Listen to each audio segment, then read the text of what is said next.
પ્રસ્તુત છે 27 એપ્રિલનું current affairs, જે વિપુલ સર દ્વારા તૈયાર કરવામાં આવ્યું છે. તો ચાલો શરૂ કરીએ આજના પહેલા સવાલથી. નાસા એટલે કે નાસાએ ડાર્ક મેટરના રહસ્યોની તપાસ કરવા માટે હમણાં જ કયા નવા સ્પેસ ટેલિસ્કોપનું અનાવરણ કર્યું છે?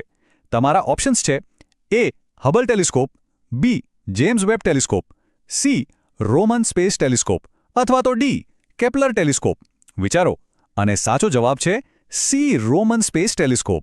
હવે આ ટેલિસ્કોપ આટલું ખાસ કેમ છે? ચાલો સમજીએ.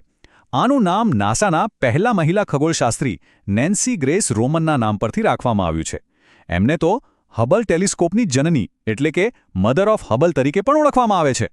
આ 12 મીટર ઊંચું ટેલિસ્કોપ એક વાઇડ ફિલ્ડ ઓબ્ઝર્વેટરી તરીકે કામ કરશે. અને એનું મુખ્ય કામ શું છે?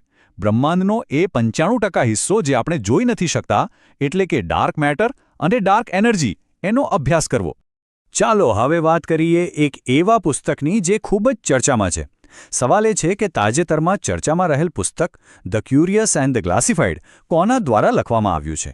વિકલ્પો છે: એ સુધા મૂર્તિ, બી અરુંધતી રોય, સી એમ નરવણે કે ડી રાજનાથ સિંહ. અને આનો સાચો જવાબ છે સી એમ નરવણે. જી હા, આ પુસ્તક ભારતના પૂર્વ સેના પ્રમુખ જનરલ મનોજ મુકુંદ નરવણે, જેઓ આપણા 28મા આર્મી ચીફ હતા, એમણે લખ્યું છે. આ પુસ્તક કેમ આટલું ચર્ચામાં છે ખબર છે? કારણ કે એમાં ભારતીય સેનાના ઘણા ગુપ્ત પાસાઓ અને પેલું પ્રખ્યાત વાક્ય છે ને, ચક દે ફટ્ટે, એ ક્યાંથી આવ્યું એના વિશેની પણ રસપ્રદ વાતો છે. હવે વાત કરીએ બેન્કિંગ સેક્ટરના એક મોટા સમાચારની. ભારતીય રિઝર્વ બેંક એટલે કે આરબીઆઈ દ્વારા તાજેતરમાં કઈ પેમેન્ટ બેંકનું બેન્કિંગ લાયસન્સ રદ કરવામાં આવ્યું છે?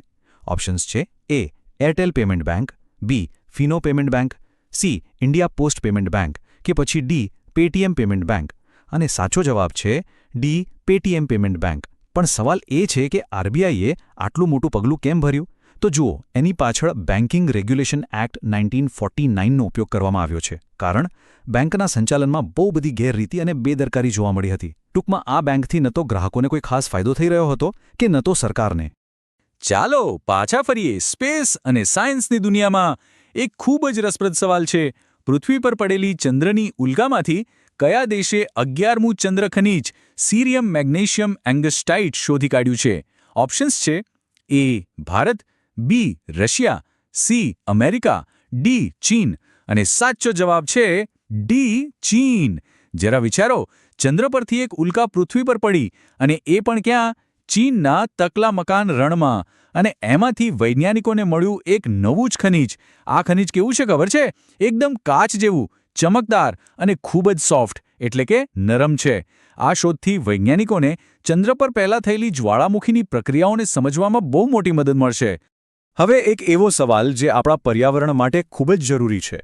પર્યાવરણ મંત્રાલય અને રાષ્ટ્રીય જૈવ વિવિધતા સત્તામંડળ એટલે કે એનબીએ એ જૈવ વિવિધતાનું શાસન મજબૂત કરવા માટે કયા 2 રાજ્યોમાં 5 વર્ષનો પ્રોજેક્ટ શરૂ કર્યો છે?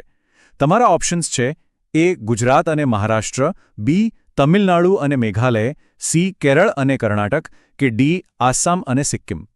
સાચો જવાબ છે બી તમિલનાડુ અને મેઘાલય. તો આ પ્રોજેક્ટ છે શું? આ એક 5 વર્ષનો પ્લાન છે જે 2025થી 2030 સુધી ચાલશે.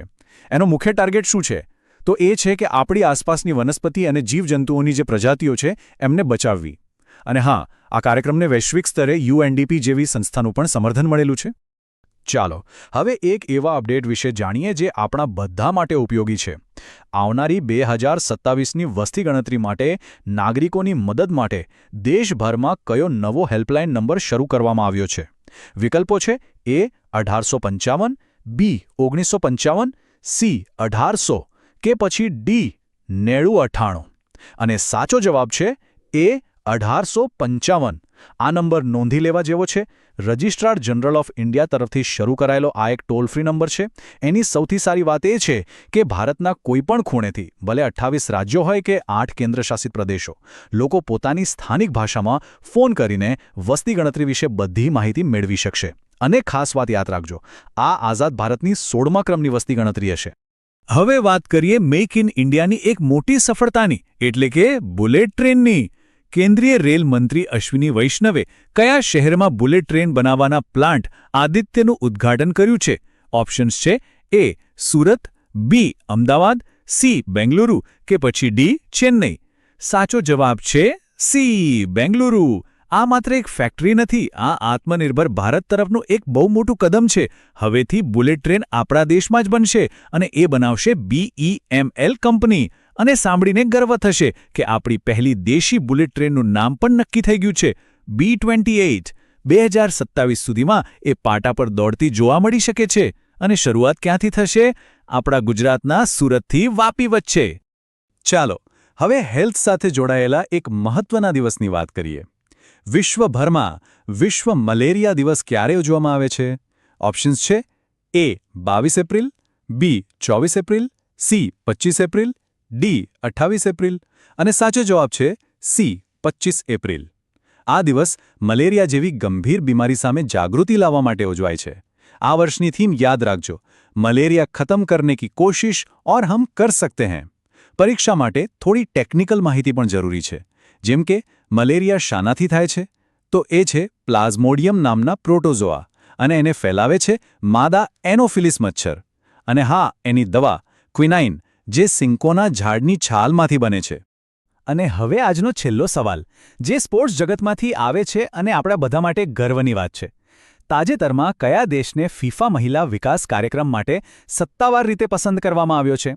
ઓપ્શન્સ છે A Brazil, B Australia, C Spain કે પછી D ભારત. અને સાચો જવાબ છે D ભારત. જી હા, આ કેટલી મોટી વાત છે સમજો. ફિફાએ આખી દુનિયામાંથી મહિલા ફૂટબોલને આગળ વધારવા માટે ફક્ત 12 દેશો પસંદ કર્યા અને એમાં આપણા દેશનો પણ સમાવેશ થાય છે. ઓલ ઇન્ડિયા ફૂટબોલ ફેડરેશન એટલે કે AIFF એ એટલું સરસ પ્રેઝન્ટેશન આપ્યું કે ફિફાએ મંજૂરી આપી દીધી. તો આ હતા આજના કેટલાક ખૂબ જ મહત્વપૂર્ણ કરંટ અફેર્સ